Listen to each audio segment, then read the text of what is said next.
And why would it be that a Democratic Party would so vehemently object to showing a driver's license when you vote? I mean, what a bizarre outlier in all of American politics. This is the one issue where a party that claims to represent its voters has the opposite opinion of their own voters. Pass the SAVE Act. Why would it be that Democrats are so insistent that we have no registration requirements and that there is no possible reason to present any sort of identification at the polls? Why would that be, fellas? Because they want to cheat. Washington politicians are always getting in your wallet. Now they're messing with your credit card. Your credit card and the security it offers are under attack. The Durbin-Marshall credit card bill would change the nation's payment system to benefit corporate megastores like Walmart and Target at the expense of everyday Americans. Credit cards keep your payments secure and provide rewards that families use to help make everyday purchases more affordable. The Durbin-Marshall mandates would let corporate megastores cut corners on credit card processing, routing transactions over cheaper, untested networks with weaker security and fewer protections. That means higher risk of fraud, greater chance of stolen personal data, and the loss of rewards programs, just so corporate megastores can pocket billions of dollars in higher profits. Tell Congress to guard your card. Visit guardyourcard.com to take action and learn more. Ladies and gentlemen, your attention, please. Keep the faith, hold the line, and own the libs. It's time for our main event. Good Thursday to you. Welcome back to the Ruthless Variety program. I'm Josh Holmes, along with Comfortably Smug, Michael Duncan, and John Ashbrook. Left to right across your radio dial. As always, we're going to get into it here, folks. You've heard an awful lot about the SAVE Act.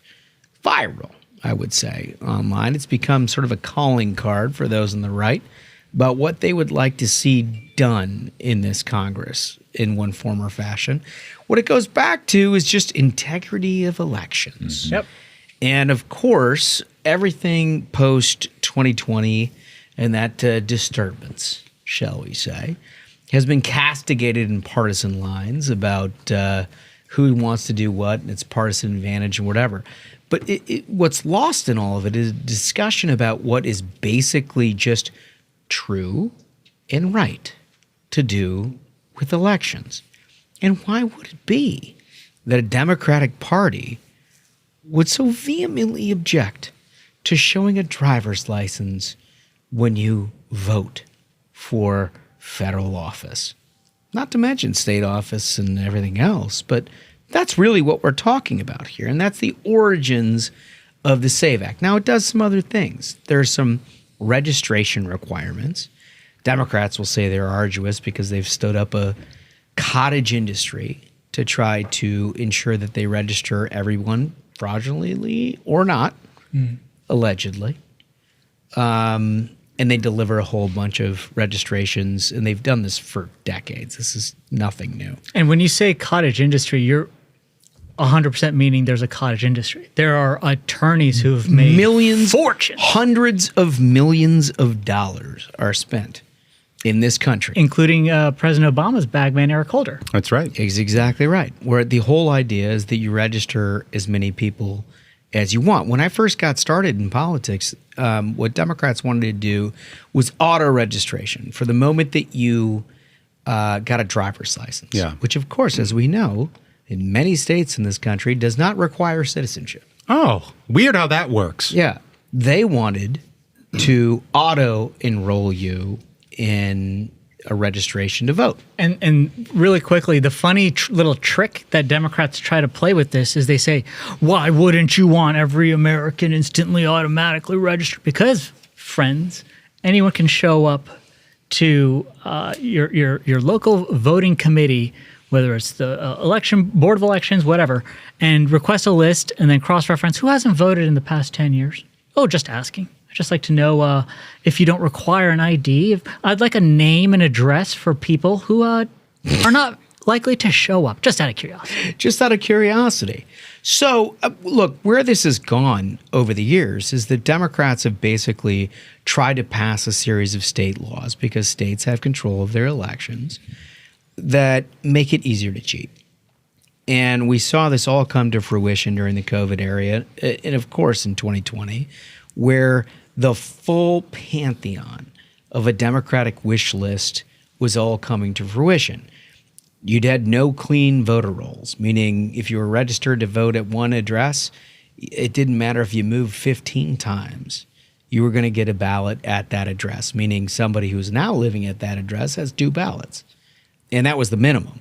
I mean, there are people, we lived in D.C. at one point 15 years ago where they had this same process, and nobody pays attention to D.C. because it's a 90-10 Democrat deal and like nobody cares. But I remember in my apartment building getting 7 ballots in the mail, in my mailbox, under this same thing, right? And so a part of the SAVE Act is to ensure that you clean voter rolls and make sure that new information, be it a change of address, a move out of the state, a change in tax filing, whatever, is imported into the voter list, and you clean the voter rolls to make sure that the intended recipient is the person who gets the ballot. They're not talking about whether or not you can still have mail-in ballots. They remain silent on that. And that, look, I think that's important because there's a lot of states that vote by mail and have for generations. And it is what it is. We used to win the hell out of it. It's become super controversial over the years, in large part because of what Democrats have done, which is try to expand eligibility, same-day registration with no proof of citizenship, and then allow the mail-in. Well, because those two things are related, right? Like if you refuse to clean up the voter rolls, but you demand a mail out to people, not requested a mail-in ballot, then you end up with that situation where you get 7 ballots. Yeah. I mean, in Republicans' framework of mail-in votes, it was always like opt in for a permanent early voter list where you get a ballot mailed to you. We know you live there because you said, I live here and I'm opting into this program. It's not a mail out to everybody on the voter rolls because 10 people have lived there in the last 20 years. Yeah. Right. And today's Democrats will tell you there is no voter ID on stolen land. But Democrats haven't always said that. Jimmy Carter, we were talking about earlier. We were talking about at the very beginning of, and maybe we're going to get to this a little bit later, so I'm just teasing it. Jimmy Carter was for voter ID. Oh. Yeah, I mean, look, I've worked on this for 23 years, longer than I'd like to admit on one of the most popular podcasts in America, frankly. It just betrays a little bit of age that, frankly, I'm not interested in doing. But the Jimmy Carter thing is an important deal because when I first started in politics, this was a problem. I understand there's an awful lot of people who have come to age and gotten interested in politics post-2020. This is now like a Donald Trump prism that we see these things through. But this is something I was working on 23 years ago. And more importantly, if you pop up graphic 5, just real quick. All right, so this is an op-ed by Jimmy Carter and Jim Baker. In their era, the 2 most credible people on both sides of the aisle to come to a consensus about anything. James Baker, the GOAT. About anything, right? It didn't matter if they were talking about Iran or if they were talking about taxes or if they were talking about, but in this case, they put a commission together and they were talking about how best to ensure the integrity of American elections. And I think it was 2005. They had their findings and they put it out. And they led a bipartisan commission on the federal election reform. Because there was a lot of talk back then about election reform. Remember McCain-Feingold, which fundamentally ruined the American electoral system. We're still unwinding from that stupid fucking mess. Just attack on free speech is what it was. It's all it is. But in 2005, they were like, okay, so all that being said, here's a couple of ways that you can ensure integrity. Their number one thing, voter ID. Novel idea. Voter ID. And for like a lot of the Republican listeners who are like, it seems like such a no-brainer because it is. Don't let anyone gaslight you into these like excuses that Democrats have tried to create of being like, don't you know that's racist? Black people can't get IDs. It's difficult for them. And then you poll black people and it's like 85% think there should be voter ID. They're like, man, I don't know what you're talking about. Yeah. Like, if you can't get an ID, you probably shouldn't vote. Anyway, so there's been a lot of developments on this front. And everyone, again, on a national punditry level, wants to see us through a 2020 prism. It's not that. If Americans don't have confidence in the integrity of an election, what is it worth? Yep. It makes a lot of people less likely to vote, makes a lot of people less likely to believe the results, and a democracy only works if you've got the confidence of the American people in the results of it, whether you like it or not. I mean, that just is what it is. You'd think that would be a bipartisan proposition. It's not. So SAVE Act makes its way into the House of Representatives. Graphic 4, if we can pop this up, the House of Representatives takes action on this. Again, I'm telling you, and I'm not spinning you, exactly what is in this. What is in this is voter ID. It's the assurance that you present your identification as American citizen in order to register. It is a clean voter roll component that mandates that states continue to clean their voter rolls based on new information.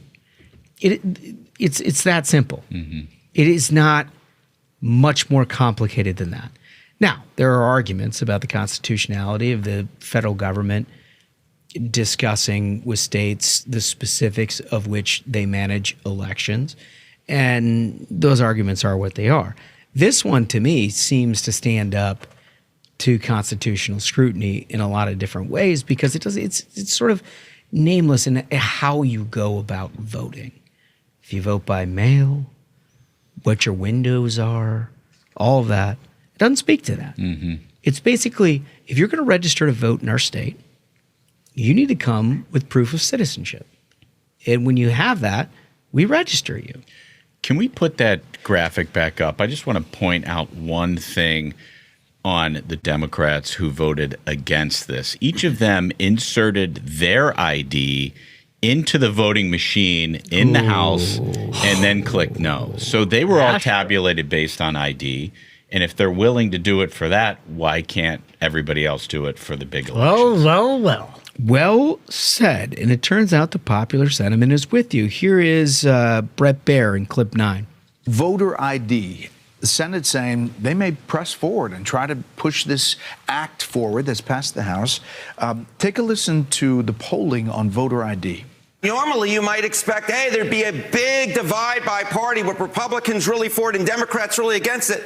But not really here. I mean, just take a look here. Favorite photo ID to vote. You got 95% of Republicans, pretty much all of them, but even 71% of Democrats favor photo ID to vote. It's not really all that controversial. The American people are with Nicki Minaj, whether they are Republican or even if they are Democrats. Okay. So, but this has been the case since I got out of college, when I first started working in politics. Those numbers haven't changed. This is not something that has ebbed and flowed over the years based upon arguments of our day. There's always been roughly 80+% of the American people who have thought that it only makes sense that if I have to go buy alcohol or cigarettes, or if I want to get into the military, or if I mean, to get into Fox to do the interview that you're going to see a clip of later, I had to show an ID to go do that. We built a society around it. I mean, what a bizarre outlier in all of American politics. This is the one issue where a party that claims to represent its voters has the opposite opinion of their own voters, and not just a small majority. 71% of Democrats want voter ID, and Democrats are like, no, it's racist. You might ask yourself why. Why would it be that Democrats are so insistent that we have no registration requirements and that there is no possible reason to present any sort of identification at the polls. Why would that be, fellas? Can you imagine? I would think that they would want integrity in elections, wouldn't you? Well, it could be because they want to cheat. Democrats have cheated in elections for a very long time, and they want to keep getting away with it. They do it in secret. All right, so it goes to the Senate. And we don't need to do the whole how a bill becomes a law routine here. But when the House passes something, it goes over to the Senate. Here's Senator Thune. Well, I'm for that. I've co-sponsored the SAVE Act in the past. I think my understanding is that they are still modifying the bill. It includes right now a requirement that you be a citizen to register to vote, but it doesn't include a requirement that to vote you be a resident. So in other words, if you're going to have what we call voter ID or photo ID when somebody goes into the ballot box to vote, that's not currently covered in the bill. So that's being fixed and addressed, and I think the new bill that comes out hopefully will deal with that. But I mean, at some point we'll have that vote. I'm for it. I think most of our colleagues in the Senate are, and I don't, it hasn't had consideration in the relevant committee yet. But I know there's a high level of interest among our members in getting a vote on SAVE Act. All right, so that's a commitment out of the Senate Majority Leader to bring this thing for a vote.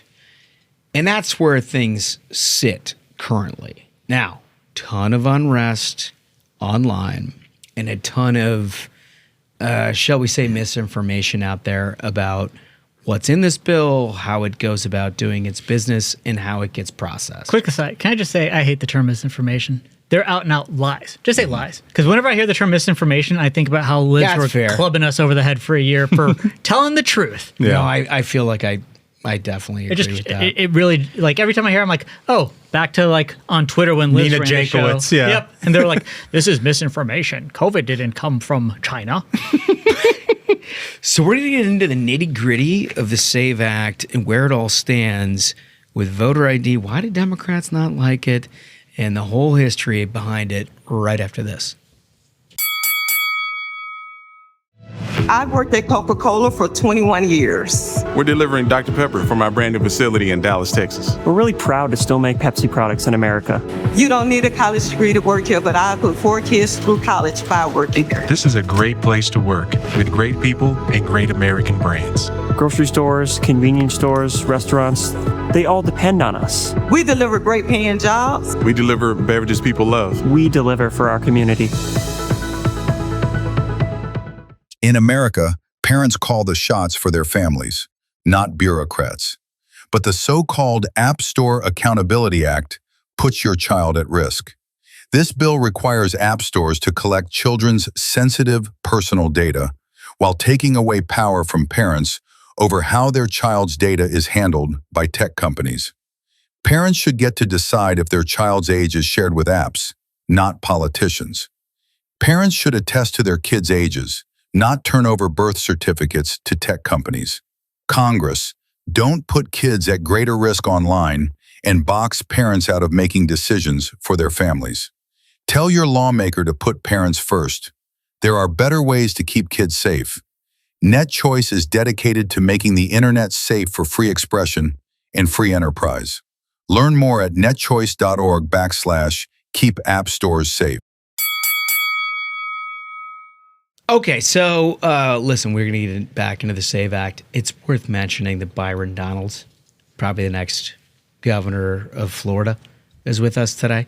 Great interview. Mm-hmm. Really enjoyed it. Mm-hmm.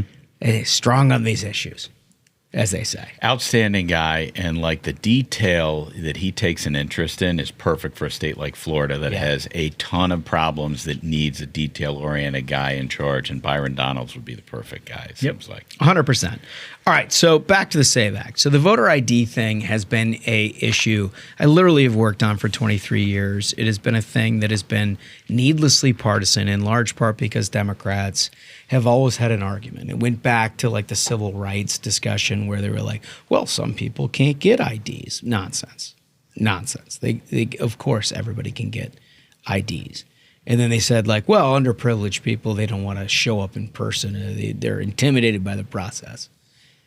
You're voting for the elected leadership of the United States of America. Mm. If you are intimidated by the process of providing some documentation that you are an American citizen, you shouldn't be fucking doing it. And also, polling has shown that's an out-and-out lie. There's like 3% of the population who said that they can be intimidated by it, and it's like, for God's sake, at that point. It's completely ridiculous. And so, anyway, I went on with Bret to answer his piece in clip 7.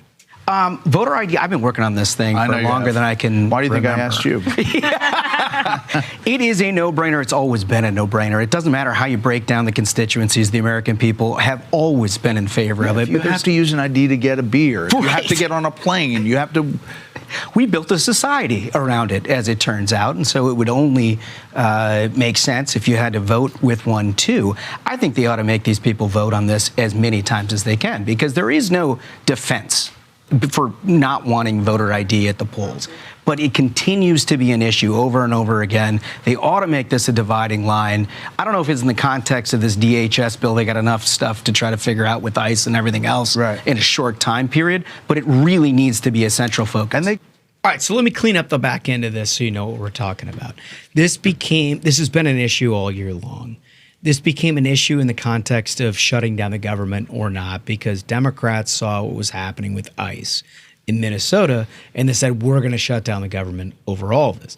The President Trump, did a deal with Chuck Schumer to ensure, which, by the way, all House Democrats opposed.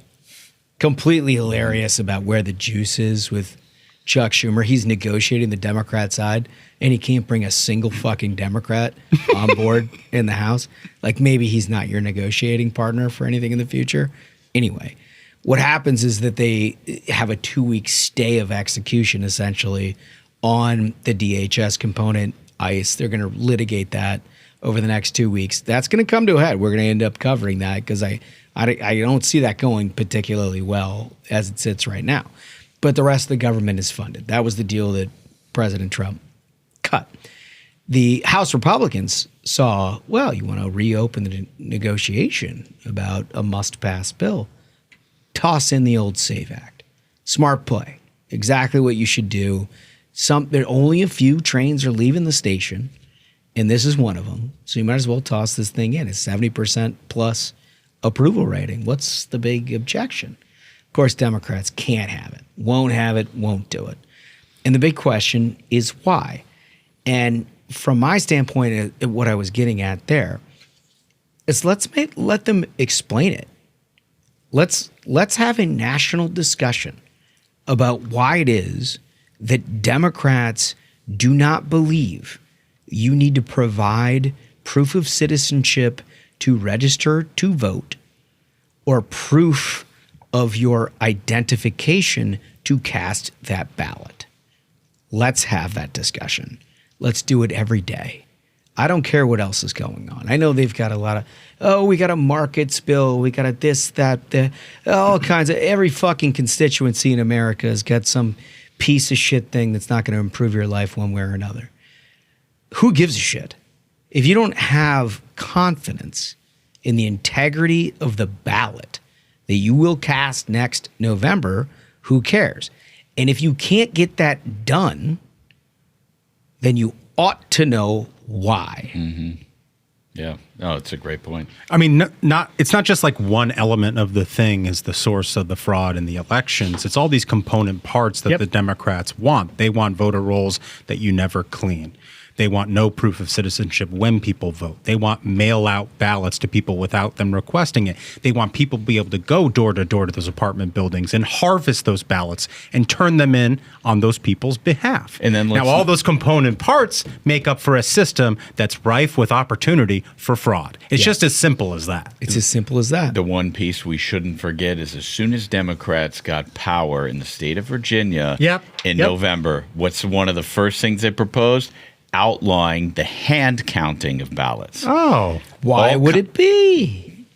Anybody's guess. Why would you outlaw the hand counting of ballots while you oppose those ballots being cast having any identification of who those people are and the registration of the people who cast those ballots being assured that they're American citizens? Why would you do something And like the same day, having the governor, Abigail Spanberger, the Democrat, announce they're going to no longer cooperate with ICE. And also, we want to allow voter fraud.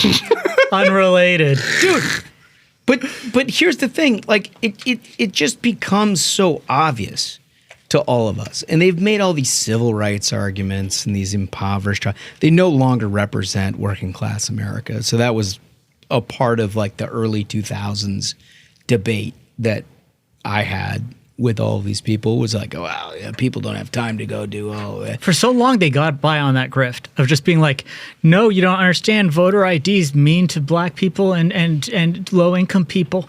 And it was all a lie. But for so long, they'd be like, you're a racist if you don't disagree with me.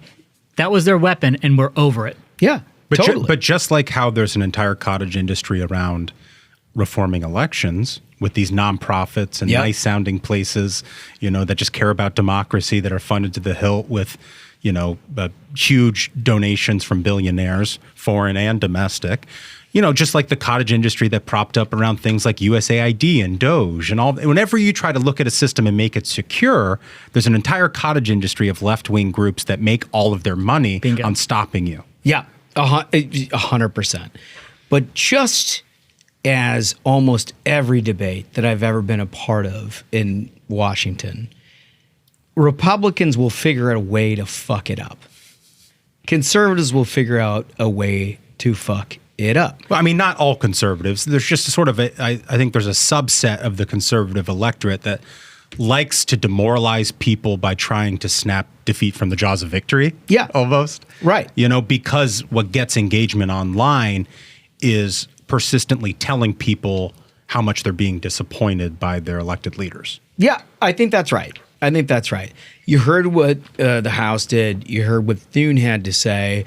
There's a lot of talk about the talking filibuster, a walking filibuster, the fiddle your bean and jerk off into a cup filibuster.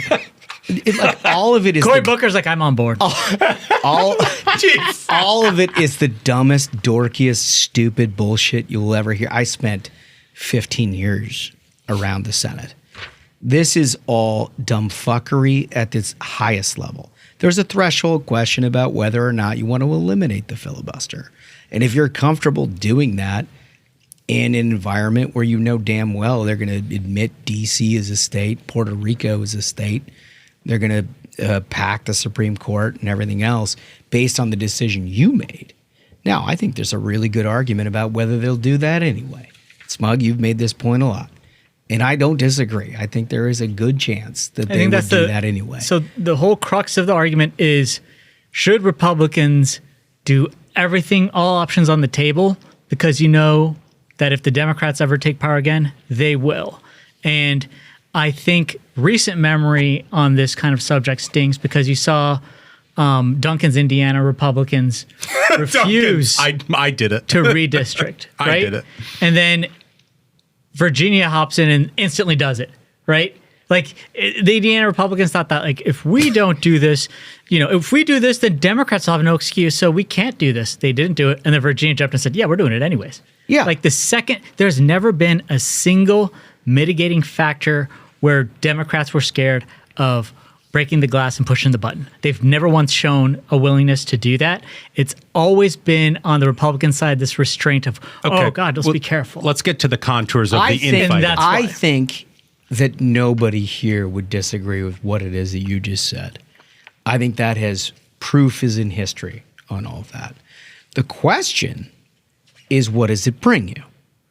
And, I've made arguments about the difference between conservative ideology and how you legislate and liberals and how do you legislate. And conservatives have a much more, shall we say, conservative legislative ambition than liberals do. And if you eliminate the filibuster altogether, all the things that we want to do are basically accomplished through reconciliation anyway, and taxes. And like you've seen a lot of it last year. Liberals would literally fundamentally remake the American economy. They would abortion on demand. They would have new states to the union, which have Democrat, whatever. So do you make that easier? And that is one set of arguments. I am sympathetic to the argument they're going to do that anyway.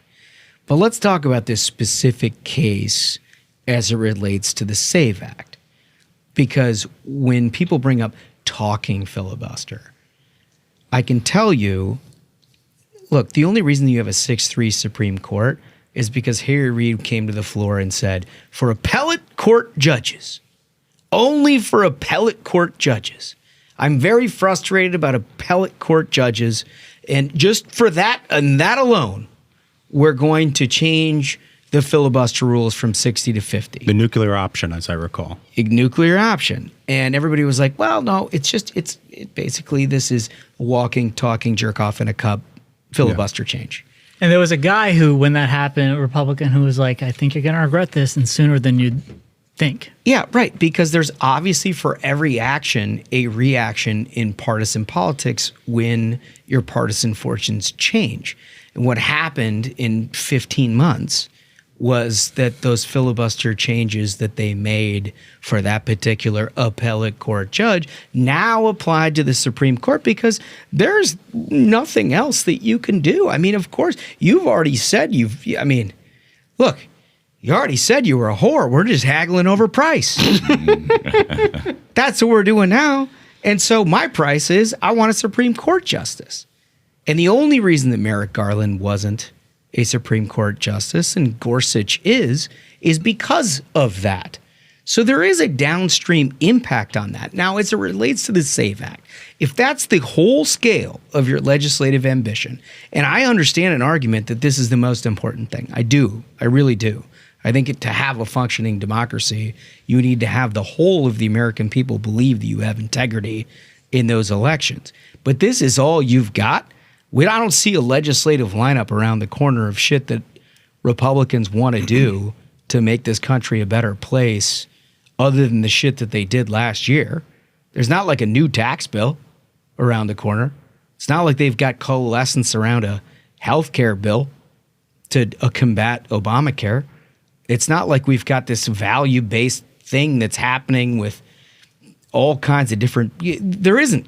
It doesn't exist. There is no legislative agenda beyond what we've already accomplished. So if it is just the SAVE Act, let's talk about how that happens.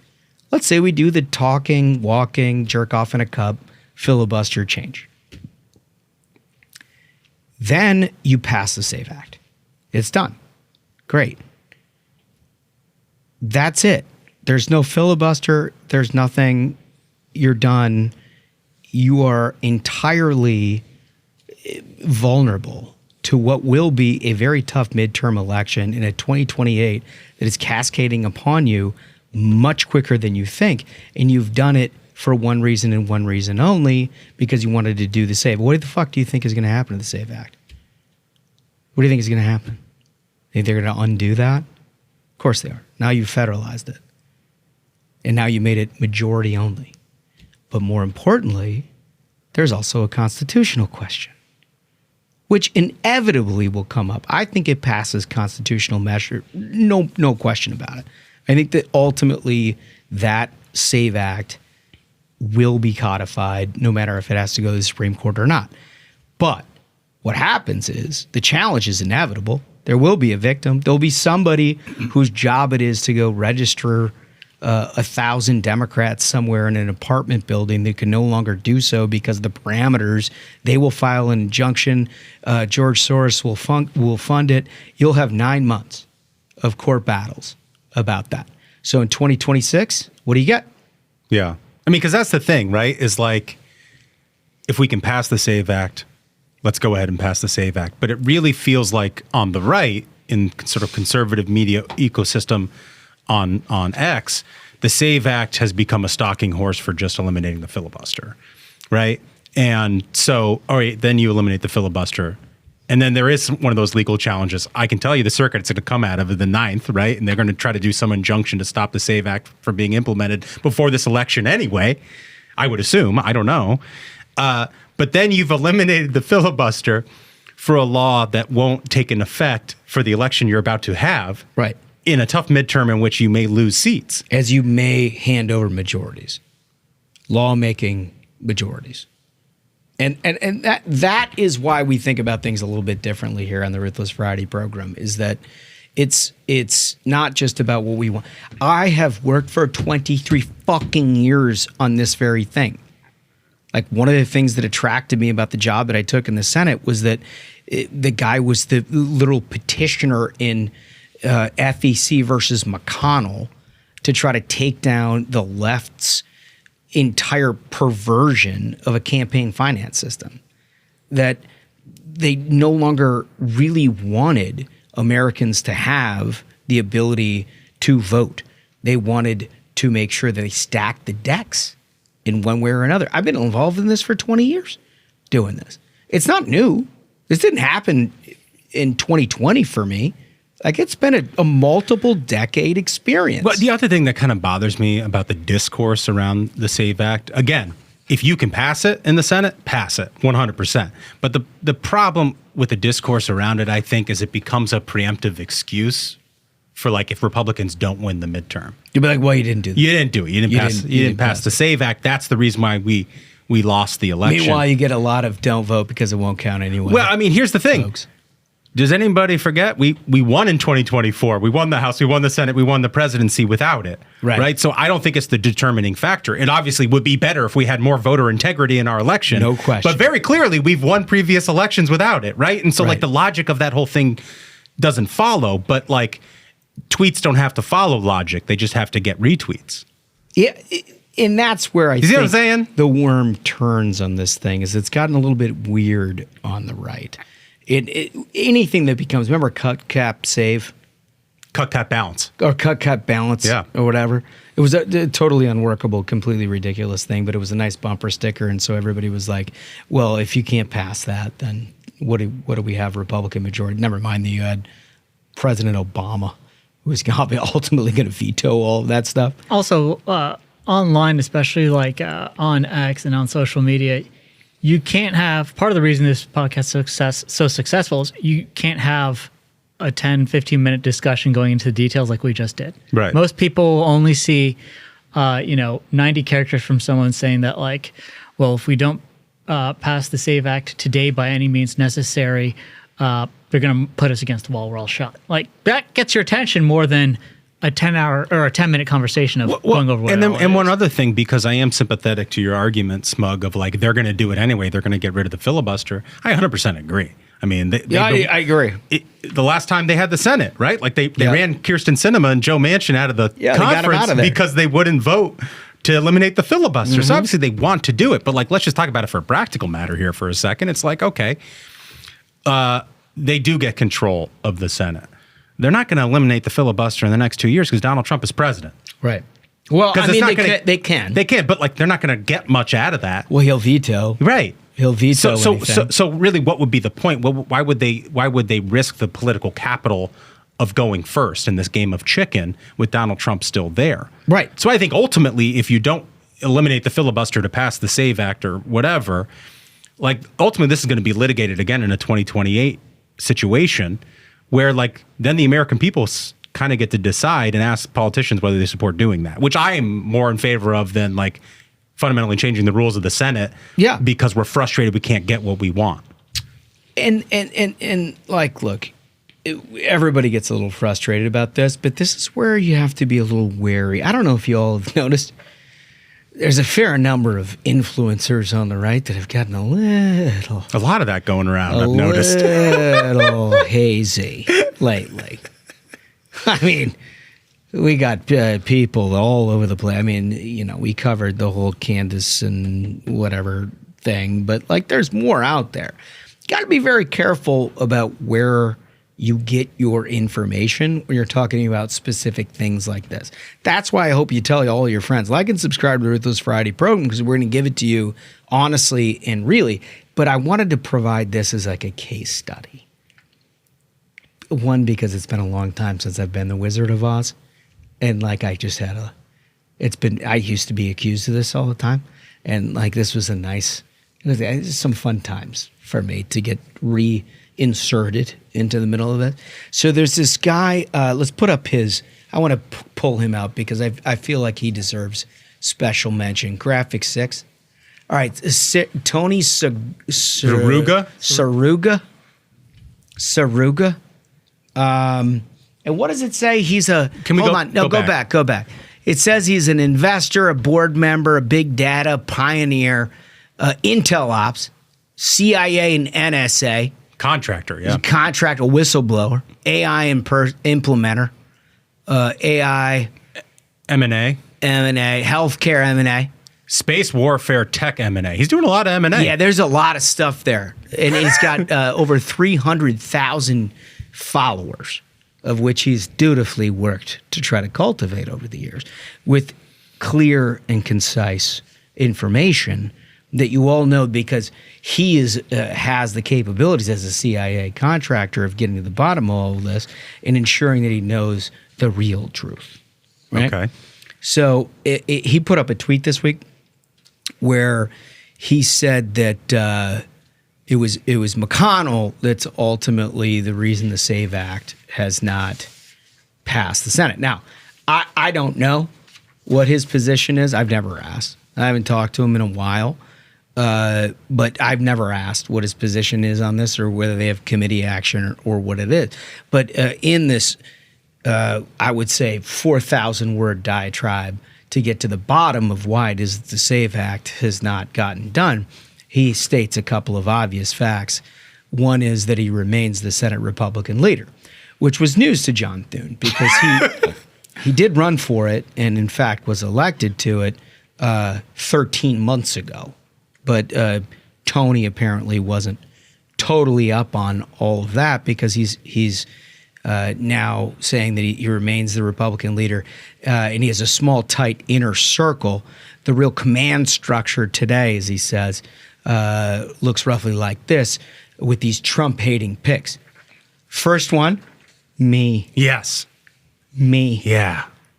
I'm the guy. You're stopping the SAVE Act. I spent 23 years doing this, and like I will say, like, again, because I don't know what the guy's position is on this, I can tell you that when I was a chief of staff 12 years ago to Senate leader McConnell, his position was that Real ID needed to be implemented immediately into elections. Like that we would have voted on it and codified it, and that was our position. It was always our position. So I don't know if it's changed or whatever, but that was the position when I was there. But let me take this a step further because this is where it gets funny.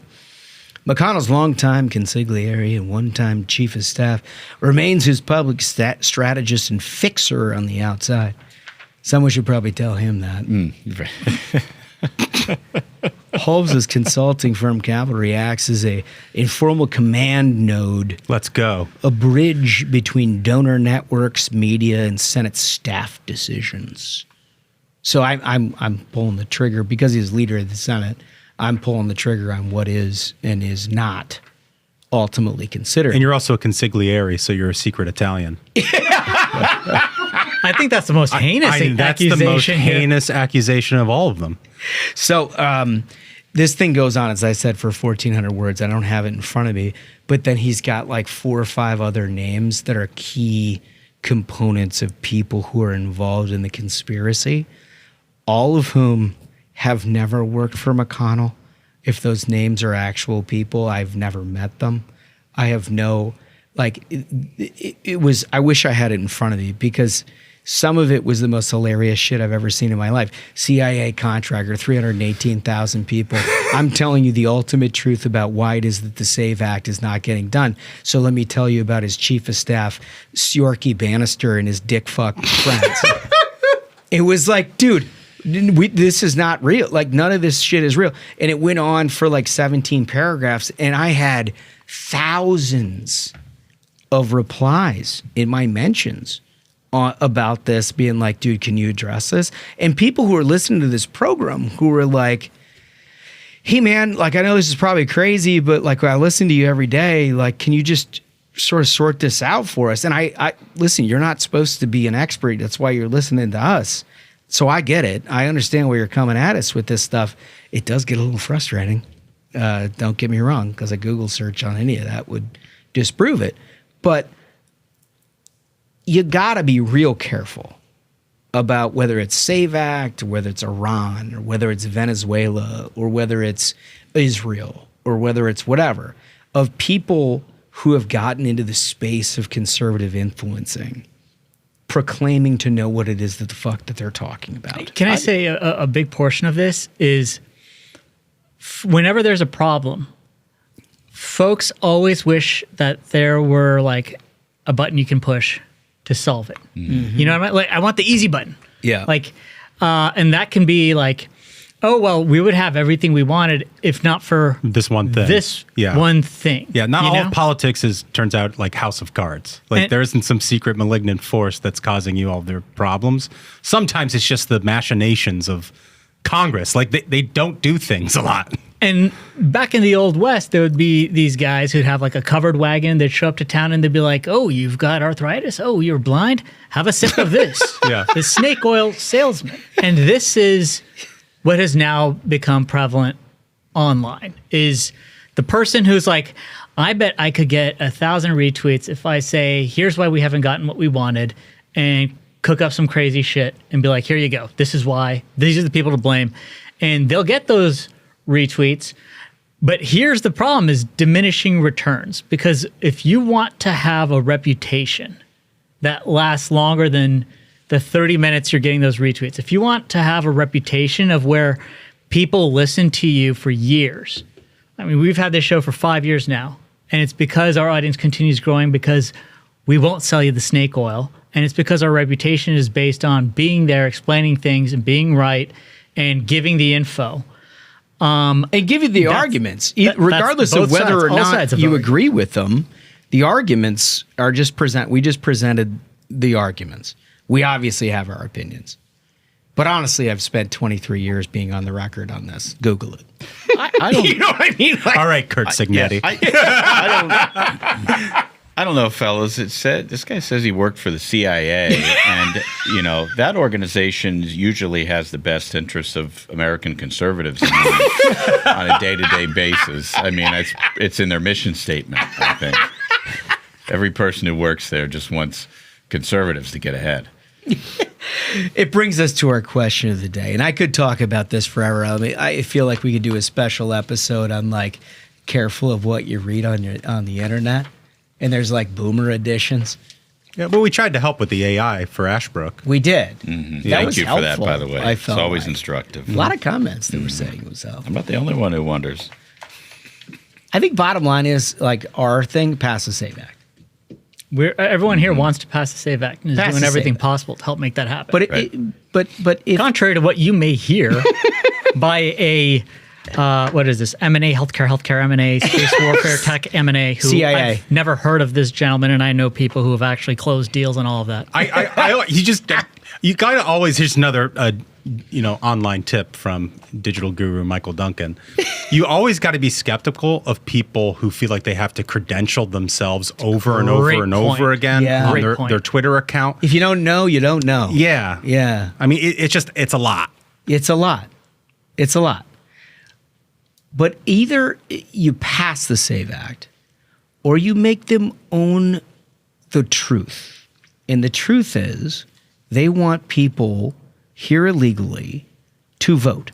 They want to sabotage elections. Why would you want to do that? When you have policies like the Democrats, it starts to make sense. No, it doesn't benefit anybody. Niche constituents, not even the left. The left doesn't even like what it is that they're up to. Like nobody likes what it is the Democratic Party is up to.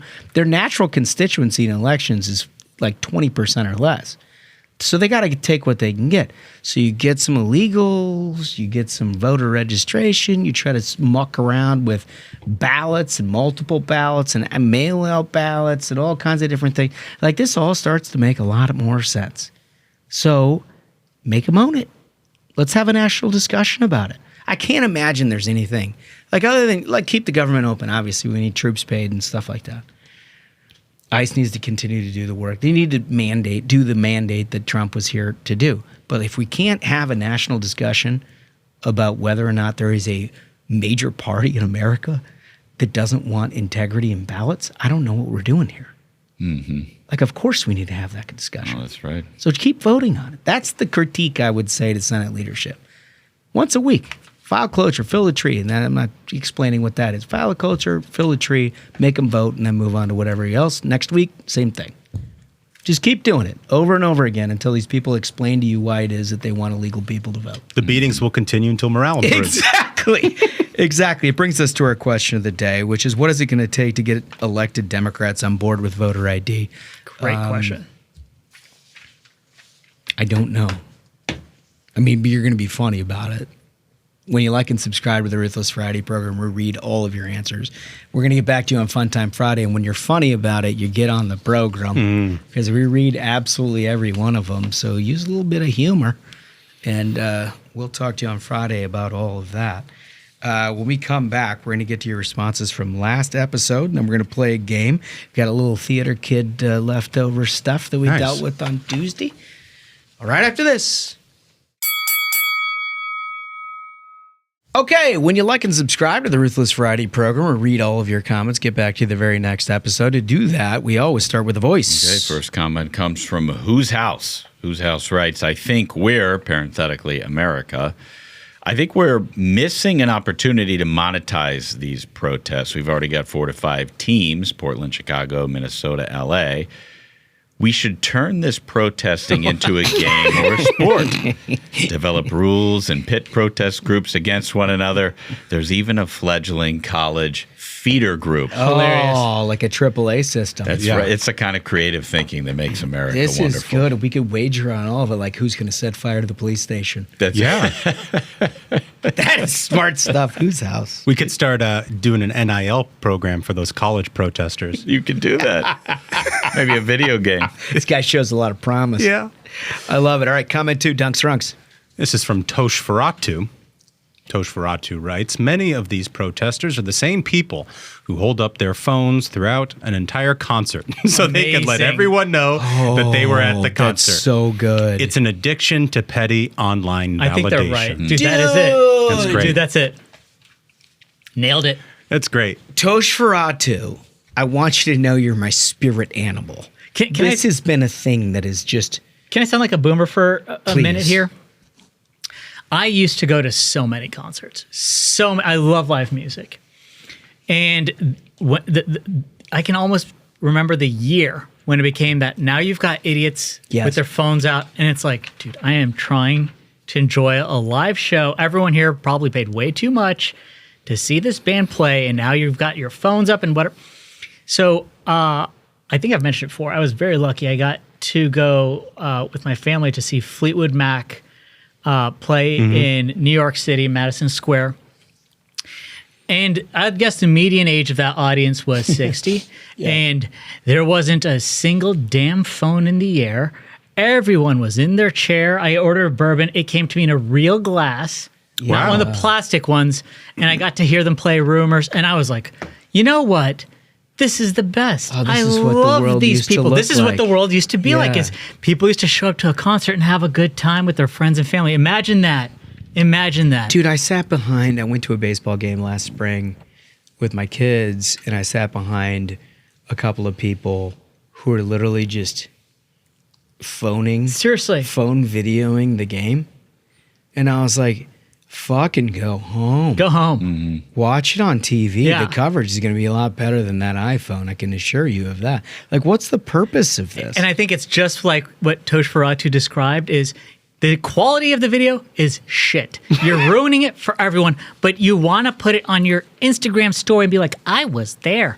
I want everyone to tell me how special I am. No one cares, dude. Enjoy the show. You're there to enjoy it. Nobody cares. We all fucking hate you anyway. Yeah.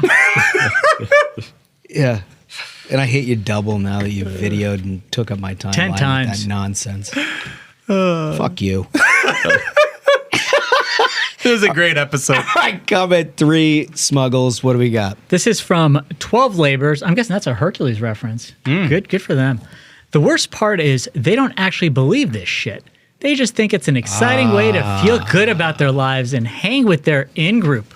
Quote, weak people create hard times. Thing couldn't be more true. Bingo. That's true. Yeah. Dude, nailed it. That's right. Really, really well. Dude, our people. Smart. That's why we asked them. That's why we asked them. Absolute best.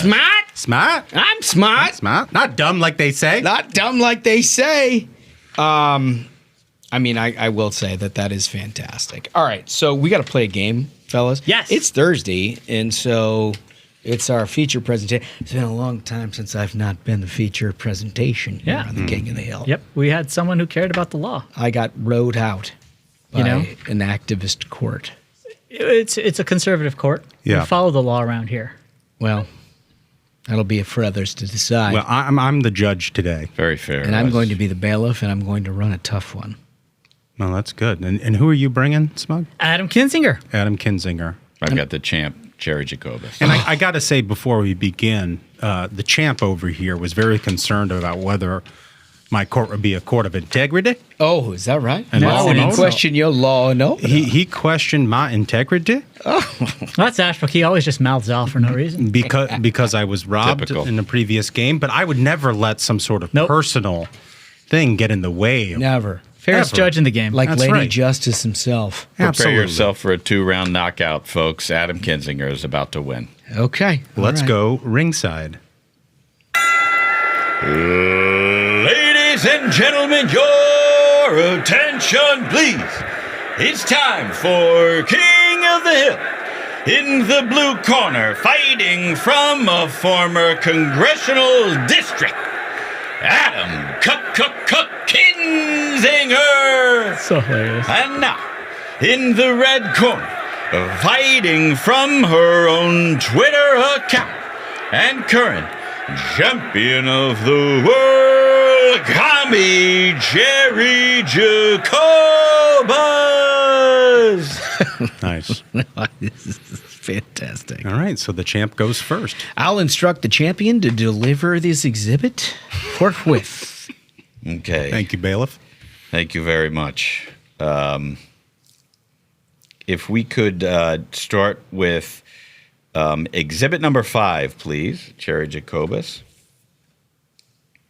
Putin has won. Oh, Jesus. The Mueller report mentions the phrase in a message sent to Kirill Dmitriev, CEO of Russia's sovereign wealth fund, immediately after Trump's 2016 election victory. The message sent by an individual whose identity is redacted in the report is presented as part of the report's documentation of the jubilation among Kremlin insiders over the election results. Cheri Jacobus, our champion, still playing the same old tune. Delivering a prospectus. He himself said same old tune. He's like, yep, the same old shit. So I've got something much better. Okay. What do we got, Challenger? Exhibit 9, please. Exhibit 9, Adam Kinzinger saying, ICE isn't in Minneapolis because of an immigration crisis. They're there because of a Fox News talking point. Watch my latest interview with Z Hunter DC, available on my Substack page here. It's amazing how Fox News talking point. Yeah, Nick Shirley and everyone with their own eyes seeing how you can have a leering center stealing money from taxpayers is a Fox News talking point. But to get the truth, see my Z Hunter DC interview on Substack. Okay, I got to ask one point of clarification here. Was that tweet in all caps, or was that just how it was translated when it was loaded up in the graphic? Bro dropped it in all caps. This is a comment. He's like caps. really going hard on the all caps. A potential misuse for the court. Well, you know how that's warm and close to the judge's hot. Yeah, he is. It is. He hates misuse.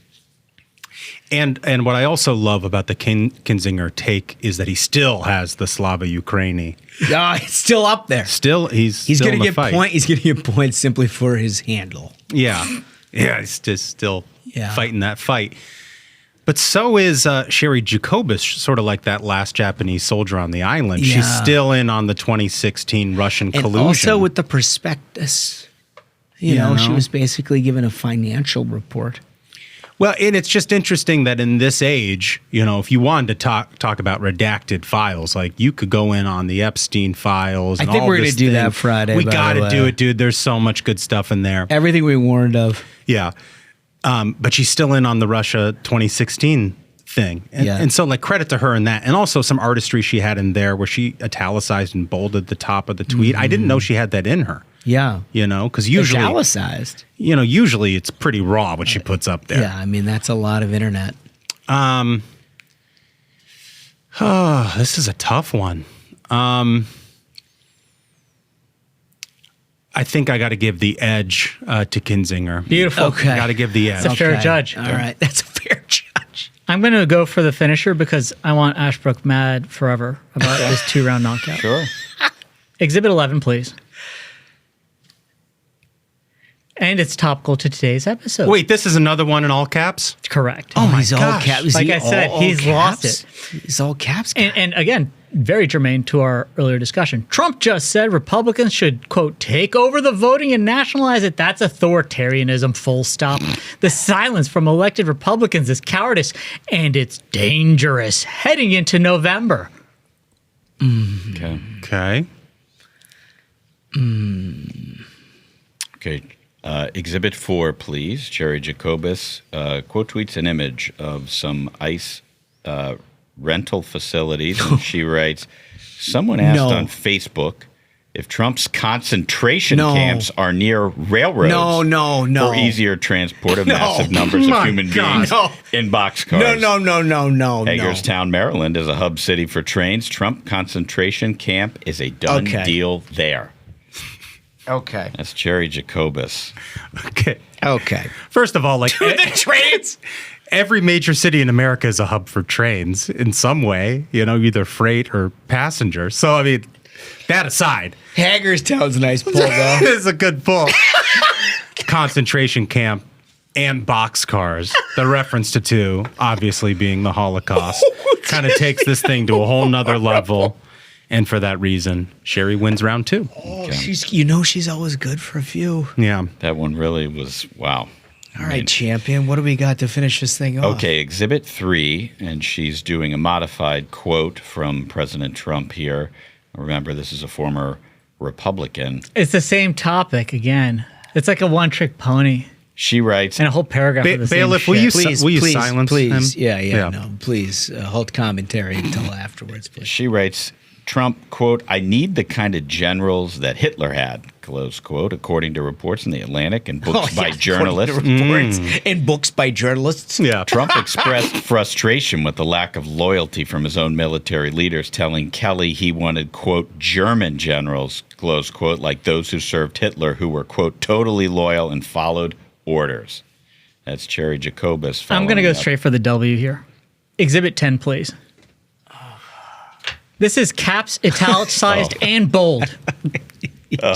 He says here, Don Lemon wasn't arrested for disrupting a church service. He was arrested because the Trump administration wants journalists afraid. This is intimidation, plain and simple. Those people attacking a church and seeing that image of that child crying as his father tries to comfort him while these people are going around in a church telling churchgoers that their parents are Nazis. Can I ask for either Smug or Wolf to elaborate? Is the text that is printed there, is that on the top of the graphic? It is entitled "Press" with two hands in handcuffs. So here's the thing: is he includes this? Okay, it is. He includes this image. Judge, I just wanted to clarify for your honor. I appreciate hands that. cuffed together, trying to make this a thing. No one's buying it, but it's hilarious of him trying to make the guy who attacked this church the victim, and I'm completely sick of seeing that. It's like nothing radicalized me like that image of that young boy being comforted by his father. That's what I was like. I mean, even on our show, I was like, we need people in handcuffs now. Thank God Don Lemon is in handcuffs. Well, and it's so preposterous because Donald Trump, as president of the United States, takes more questions from the press than any president in history. In handcuffs, though, Michael. Every single day he's taking questions from adversarial reporters. Mm-hmm. Okay. Can I get the Cheri tweet back up there real quick? I'm glad you're taking a second deliberation on this. It's only fair. I think that's right. Of course. Yeah, it's the same thing. It's a Trump Nazi. It's Hitler heavy. Yep. It's Hitler heavy, no question about it. I guess the one question I had about this was this just apropos of nothing? Is there some context in which she resurfaced this, fake report from the Atlantic, or she just tweets this? That's a great question. She's just a one-trick pony. No, if you're able to zoom in on the avatar there, where she's smiling and looking off to her left, you'll see a glass of wine, and I'm not sure if it's Chianti. Well played. Or what that is. Well played. However, that's our only context clue as to the state of mind that was required to tweet something of this nature. Context clue. It's good salesmanship. It's a done deal. I stand with the folks in that church who were attacked, and I won't let anyone say that Don Lemon is the victim. Thank God he got locked up for it, and I hope he sits in jail.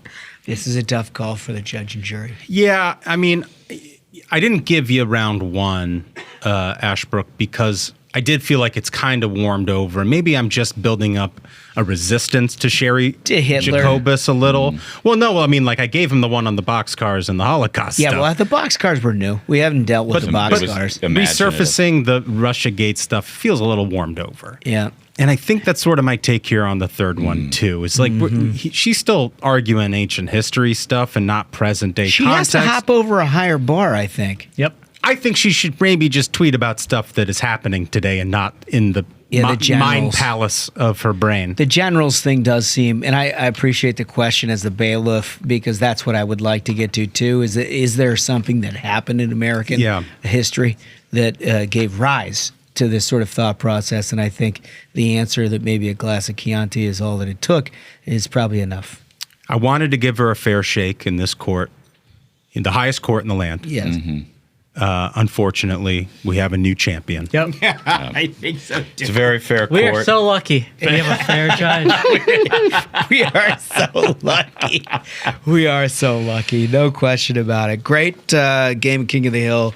A new champion. Like and subscribe. Be a part of our process because you're going to love every minute of it. We have to get to a great interview. He's going to be the next governor of the great state of Florida. I kind of don't care what anybody says about that. I know they get a primary and all kinds of things happening. This guy's smart. He knows what he's doing. He's got President Trump on his side. Byron Donalds. I want to welcome to the program very good guy. I can't believe it's been as long as it has without talking to this gentleman because he's a mover and shaker in D.C., but I think he's about to become the next governor of the great state of Florida, a place that we absolutely love. Congressman Byron Donalds, how are you, sir? I'm good. How you doing? I'm good, man. I mean, so listen, you guys have a lot going on. You've seen Congress. You've done that. You've got a lot done. Maybe moving on to governing the great state of Florida. What do you think? Well, one, I'm excited about the opportunity. You know, Florida is a great state, best in the country, very well run. We've had a 30-year run of Republican governance, conservative governance. Paying off. Yeah, no. And so, you know, now Governor DeSantis is terming out. He's done a great job. And now it's about, okay, how do we keep this thing going? Yeah. And I find when you're dealing with great institutions, great organizations, the number one thing you have to do, maintain the foundation that's been laid in place. That's critical. But then you have to examine every aspect of what you're doing. You have to make sure you're being efficient with people's time, efficient with governmental resources. In our state, property taxes is a big conversation. Governor wants to repeal it. I support him in that. Let's do that. Let's get that done. I mean, you guys get property taxes out. I mean, we're talking. Yeah. But that insurance costs, we got to, continue to find ways to lower those in our state. So we're going to have to look under the hood and how we rate insurance companies, how we manage their capital requirements, what's going to happen with our catastrophe fund, housing. People continue to choose Florida. We have to find ways to be far more efficient in how we build housing, so that the costs aren't just rolling up on people. About a third of the cost of a new home is government. Like, that's just crazy. And so we have a responsibility to get efficiency into the governmental side of building housing, because spending 2 years dealing with governments before you put a shovel in the ground is not free. It costs money. And I tell people as I travel the state, time is money. And money costs. And so government has a responsibility to be far more efficient. But the biggest thing overall, we're the best state in the country.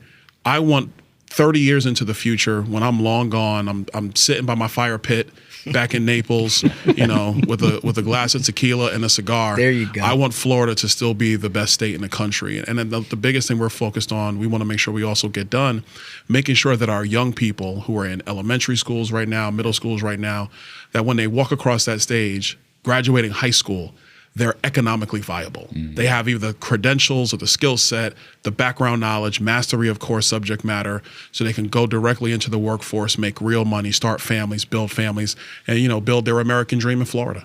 Well, people have gotten to know you a little bit. You've been up here making a name for yourself, been doing serious things. President Trump obviously taking great notice in that. He's endorsed you for governor. You're leading in all the polls. I imagine when you get back, I mean, look, my experience with states like Florida, once they become red states, which every state will be if they have Republican governance at some point over a period of time, is nominations are worth having, right? So everybody comes out of the woodwork to try to get these things and taking shots this way and the other. But it seems to me, at least at the onset of this campaign that you're involved in, everybody has sort of come to the conclusion you'd be the best person to take this to the next level. Yeah, I think so. I mean, look, having President Trump's endorsement's great. He's been fully supportive of what I've been trying to accomplish. Our former governor, Rick Scott, has fully endorsed me. He's behind me. Most of the congressional delegation, most of the state legislative delegation, the majority of our sheriffs, our Republican sheriffs back home are back in my campaign. And we've just been going county to county. I've been in about 52 of the 67 counties so far. We've been doing town hall meetings the last 6-7 months, going to voters directly. They get to come in, ask People forget question. how big Florida is. I mean, there's a lot of travel on that. A lot of travel. And so, but it's been awesome. It's been great. But I think it's really more about people in Florida. My legislative career when I was in the state house is one thing. And then when I came here to Washington, what they know about me is that I'm a conservative. I'm unapologetic about it. I've battled the left on their turf in the Lion's Den. And so when you see me coming, he's going to be committed to the Constitution. He's going to be committed to conservatism. He's going to be committed to common sense. And that's what has created the Florida that we know. Mm-hmm. So if you're going to say who's going to run the place next, you kind of want somebody who's been out there so what happens if he's on MSNBC? What's he going to say? Yeah. Or what's going to happen when it's time to actually, make the sausage? Mm-hmm. Where is he going to land? Well said. And I think that's where, voters in Florida and a lot of my colleagues who served with me really over the last decade, whether in the state house or now here in Washington, obviously President Trump, they've come to rely on my consistency, my common sense, my conservatism, and they've decided to back me to be Florida's next governor. See, what I love about that is Florida really became the blueprint, during like the era of COVID and then everything DeSantis was doing. And I think that's inspired a lot of other governors and red states around the country to sort of adopt this Florida model of governance. So I love to hear that. You talked about, issues with home building and the insurance and all that sort of stuff. I'm curious in traveling the state, what other sort of things, either on the national level or the state level, are you sort of hearing from the grassroots right now? The number one thing is I would say people want Florida to remain Florida. Mm-hmm. So you talk about how the COVID and the leadership of Governor DeSantis. A lot of inward migration from New York and places. But and in some respects, it's supercharged what was going to already naturally occur in Florida. That's supercharged it. I remember, the governor put out his order banning mask mandates in the state of Florida. When I was running for Congress at the time, I was still a member of the state house. We had a couple of jurisdictions in my congressional district. It's a wild time to run for office, by the way, my on gosh. the federal level. I'm going to tell two stories. The first story was I had these local officials, and they were trying to put out mask mandates. Yeah. And I would have to go into the city council meetings, county commission meetings, in my position as a state representative and tell them they had no legal authority to issue mask mandates. Yeah. And I would go meeting to meeting. I had a couple guys call me. They go, Byron, we hear these mask mandates are kind of popular with people who are older. They're concerned about their health. So you're running for Congress, you should be mindful about what you say. And I'm like, mindful of what? It's wrong. We're not doing it. The governor already said we're not doing it. These local officials, they need to understand that we're not doing it. And so I felt a responsibility, regardless of the campaign, to go to these meetings and tell them directly from a member of the legislature, you have no legal authority. The governor's already issued his order. You need to stand down. But here's the funny thing about campaigning during COVID. I remember it was Memorial Day weekend because, even though Florida was opening back up, that was still everybody was still nervous. So I was sitting in my office and I said, man, this campaign is going to be over before we know it. And at the time, I was raising some money, but there were guys who were self-funding. They put up $5 million, $4 million, and you got to figure out how to compete. And I said to my team, I go, I'm going to just go knock doors. Mm-hmm. I'm going to knock doors by myself. I didn't have my volunteers. I didn't have anybody go with me. So I go down to Marco Island. And I said, if knocking doors is possible, Marco Island's going to tell me if it's real or not. Yeah. And I would go to a door, knock on the door. People would open up. Oh my gosh, thanks for coming to my door. People have been locked up. People have been isolated. They wanted to see somebody. And I knocked doors that whole weekend. People were so excited that somebody came to their door about anything. Mm-hmm. I did have one lady. She kind of looked through the peephole. And she was just like, I don't want it. And I said, okay. And I was walking down the street to the next door and I saw she kind of cracked it ajar and had like one of those Lysol wipes. And kind of like wiped around the side to wipe the door handle and make sure that nothing was, it was a wild time, You're going to get some even in Marco. But by and large, people wanted to see you. They wanted to engage. Yeah. And so, I've always been a grassroots campaigner, knocking doors, making calls.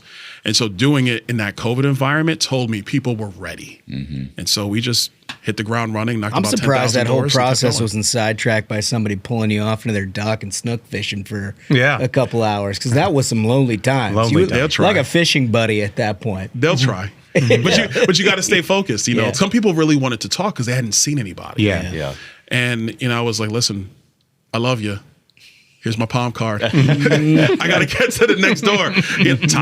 Time is money. Yeah, that's right. So you got to get there. But it was a great experience. Yeah, that's exactly right. And, that's the kind of work it takes to be able to win statewide in a big, diverse state like Florida. You seem to really know that. I have a question for you on a less serious matter, okay?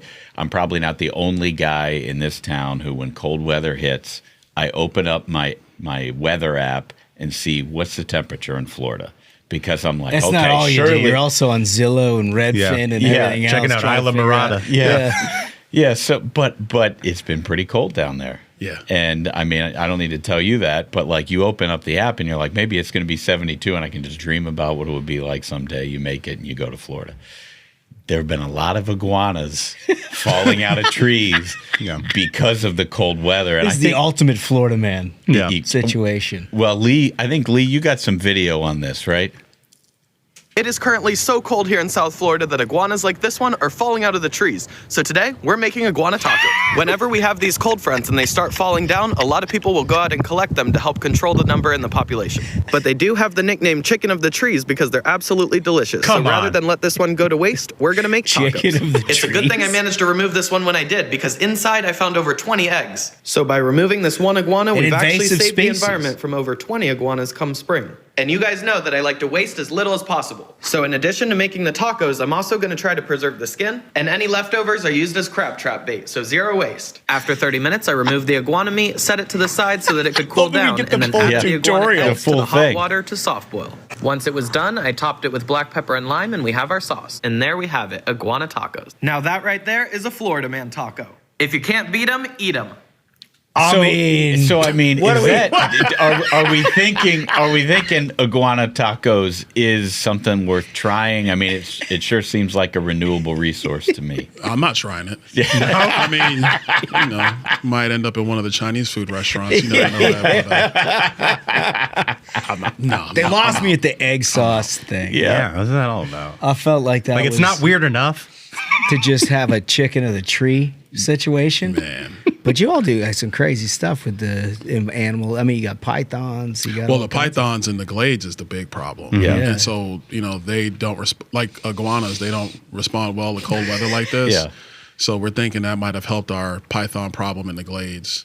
You have to go fish them out, or is it like they actually die from cold weather? Apparently, they just die from the cold. So, they'll be frozen out. So what'll happen is some other animal will, when they warm up a bit, some other animal will probably get them. Maybe a gator. Sustenance. Yeah. How'd you get into this line of work? It like you're like a social, you're a fun guy. Everybody I know who knows you likes you. They know that you like to have a good time. Yeah. Politics is a tough business. Like what drew you? Yeah, politics can really suck sometimes. Yeah, right. To be honest with you. It was the financial collapse, 2008. I was working for a radical settlement firm in Naples, Florida, and our client was a Taiwanese pension plan. The Taiwanese were freaking out about the American economy. Like everybody was freaking out, like what's going on? Yeah. So because I had worked in banking, commercial banking before that, and had a banking background, the company owners came to me, they said, we need you to research what's happening in America's economy because our client is freaking out and we got to keep the investment. So, okay, I do it. So I'm doing all my research like I did when I was in banking. And I turned on C-SPAN. Now, at this point in my life, I was apolitical. I was like most Americans, didn't care about politics. I cared about, my wife, my kids, my church, sports. Yeah. That was me. That's all I cared about. Typical stuff. I turned on House Financial Services. And life's irony, I now sit on House Financial Services. But I turned on that hearing when they were talking about the financial collapse. And I just got pissed off because I'm watching these members who had no clue what the hell they were talking about. And you were seeing them read their scripts, and their scripts, none of it made sense. And it really made me mad. And I finished my report to my company owners, and then I was just like, what's going on in this politics stuff? So I started watching cable news. And got into it. Cable news started pissing me off because everything was surface level. And they never got into details. And so this is around the time when the Tea Party movement started up in 2009, and they were advertising it in Naples, Florida, in the paper. On the news, they were saying it was racist against Obama. You're like, really? So my mom always taught me, don't believe what anybody says, go find out for yourself. So I went out to the rally. And I just started meeting people who cared about the Constitution, cared about the national debt, didn't want bank bailouts, things of that nature. A lot of people who wanted to end the Fed or audit the Fed, a lot of that stuff, right? And I really just got into the Tea Party movement. And so I became a Tea Party activist from 2009 on, gave my first speech ever in the back of a flatbed pickup truck in 2010. That's awesome. And the head of the Naples Tea Party is Barry Willoughby. He's now passed away, God rest his soul, good man. I sent him a speech that I did. Cool, most people don't know is I'm a Toastmaster, or I was in Toastmasters. Oh, okay. So they always tell you in Toastmasters, speak about what you're passionate about. And my passion started leaving business and started going into politics. And so I started talking about politics, and I did this speech. It was about 20 minutes, and they gave me the recording, and I watched it, and I was like, well, that's pretty good. And so the guy that was running the Naples Tea Party, have something here. this looks good. So the guy that was doing the Naples Tea Party, Barry Willoughby, he was the head. I sent him an email with the speech. He called me back a couple hours later and goes, my entire schedule is full, but I'm going to give you 5 minutes. And I was just passionate. I didn't really know who would be listening or who would be whatever. I wasn't thinking about running for office. I was still in my career, but I just had this passion for American politics that really got spurred because I watched that congressional hearing. I mean, what an incredible story. Mad. It's incredible. It's one of those sort of only in America stories that like a concerned citizen turns on their TV, sees the House Financial Services hearing, and then does something about it. Gets pissed off enough to get involved in politics and now serves on that committee. Wow, it's incredible. So everybody that comes in here for the first time, we ask 3 quick questions. Go. These are easy, but I imagine you've thought about them. First one is, if you could plan your last meal on Earth, what would it be? It's not iguana tacos, I know that. Damn sure not that. We're going to go with 12-ounce bone-in filet. Okay. I like your head. With your head's some at. Brussels sprouts. Here you I'm liking go. sprouts these days. My mom would be so proud of me. Throw some bacon on those things. A little bit of bacon. You gotta get a little bit of bacon. You got to get a little something. Because it's the last meal, I get to get into it, have some mac and cheese. Exactly. You can go in sideways. I can get it because it don't matter. You're leaving anyway. You're checking out, so you might as well enjoy yourself.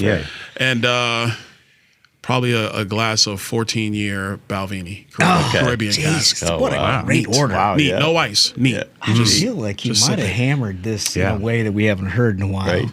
All right, second question. With the benefit of retrospect, you've accomplished a great deal. You're going to go on to accomplish a lot more. But you look back at your life, there are always things that you're good at or you're interested in that you just didn't get a chance to do because you're doing what you're doing. You look back, like, is there something different, a totally different avenue? Like Ted Cruz wanted to become a NBA power forward. That was never going to happen. Never in his life. Right. But is there something in there that you would have pursued in a different life, a parallel life? Oh, I probably would have coached basketball. Yeah. I'm a junkie. Yeah. I am a junkie. I was down at the practice of Prolific Prep. They're in Fort Lauderdale. Yeah. And I was watching their practice from like the elevated position. And the guy who runs it, great guy, we were talking a little bit of business, but mostly talking basketball. And I'm watching the practice. And I would see players do certain thing. I'm like, nah, he took an extra dribble. You can't do that. No, he missed a cross court skip pass. Oh, he opened up too quickly on defense. The coach comes on, Yana, what are you doing? You did it wrong 3 times. It was great. It was awesome. But I'm sitting there up there watching it like I'm a junkie. I love it. And we got to get him together with Bruce Pearl. Yeah. I know Bruce. Bruce is amazing. Okay. Love him. Yeah. And so, like, my sons, I trained each one of my sons like how to play the game. Yeah. My youngest son, I don't get to train him as much because, political life is crazy. But I love sports. I love coaching young kids. Yeah. And it's not even so much being like a college coach or not even thinking about an NBA coach. To me, it's like coaching young kids. You're like teaching kids. Travel ball, rec league ball, helping them like Develop. begin that journey towards Yeah. learning how to work hard and learning how to be successful. You learn so many lessons in kids' sports that you don't. Everybody thinks, oh, well, why am I spending so much time? I'm not going to make it to the NBA. You learn so much about life playing sports growing up that you just can't get anywhere else. But I will tell you, if I could travel back in time to 14-year-old me, 13-year-old me, oh man, we're in the gym every day. We're getting them up. Yeah. We're getting them up. We're getting up 500 shots a day, ball handling drills, slides, doing tape. Oh yeah, we would be. Yeah, that's. I can always tell people youth is I wasted like- on the young. Yeah. Youth is wasted on the young. Totally. Yeah. I can always tell people I like in this line of work based on their experience with team sports. Yeah. Like they just sort of get it in a way that nobody else does. All right, third question. Our view is that almost every successful person on the planet is motivated in some way by one of two things. It's either the thrill of victory or the agony of defeat. And it's not that anybody doesn't enjoy winning or anybody likes losing. It's what motivates you to push harder, right? To take that extra step. The ultimate agony of defeat guy is Michael Jordan. Yeah. Ultimate, right? He would invent slights in order to take it to the next level. You would. Right? We think of like Phil Mickelson. He endorsed you, I think. He did. We think of Phil Mickelson as the ultimate the thrill of victory guy, and that he'll be up 2 strokes and he's 240 over water and he'll pull a 3-iron. And you're like, dude, just lay up and hit the wedge and hit the putt and you win. And he's like, yeah, but I hit this shot before and I know I can do it. And that's the thrill of victory guy, right? So if you think about it through that prism, where do you think you find yourself on that? Oh man, I love the challenge. Definitely, So you might be a thrill guy. Definitely the thrill of victory. I think my every step I've had in politics, probably except this one, I've always been underestimated. Mm-hmm. I love nothing more than going into enemy territory and taking the entire room over. Mm-hmm. Like I revel in it. There's an element of agony there, I though. revel in that. There's an element There's of an agony. element of it. For me, when I would mentor young kids, I used to be a youth leader also for a decade before politics in my church. We would always tell the kids, you either win, you lose, or you fail forward. Yeah. And the only way you really lose is when you quit. Yeah. So for me, it's been the challenge. Like, what's the next challenge that I can climb? What's the next thing that I can sink my teeth into?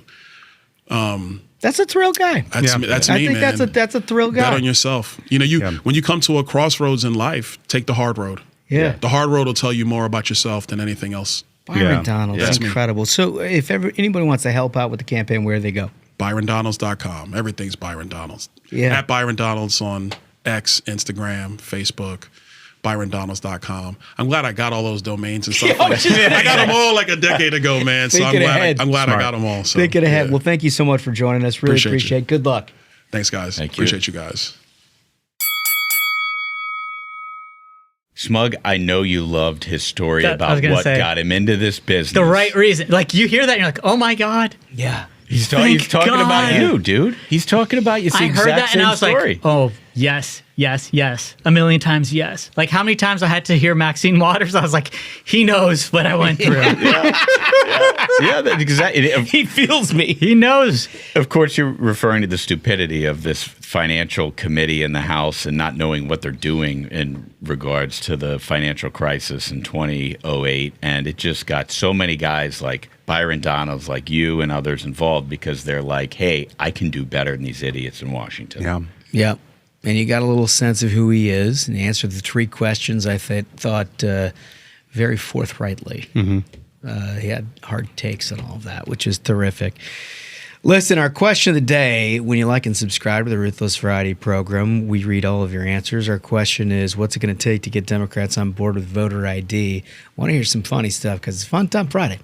So, we like to have a fun time. And if you want to get red, make us laugh. Make us laugh. That's it. For simple people. That's it. Like and subscribe. Check out some merch while they're there. We're going to have some new offerings up there shortly. Can't thank you enough for joining us. We're going to see you on Friday. With that, fellas, I think we did it. I think so. Absolute banger of an episode. Gentlemen, thank you so much, Congressman Donalds, and thank you to our listeners. Remember, if you have not yet, go to the YouTube and hit subscribe because it's more fun in video. So until next time, minions, keep the faith, hold the line, and own the libs. We'll see you on Friday. Stay ruthless.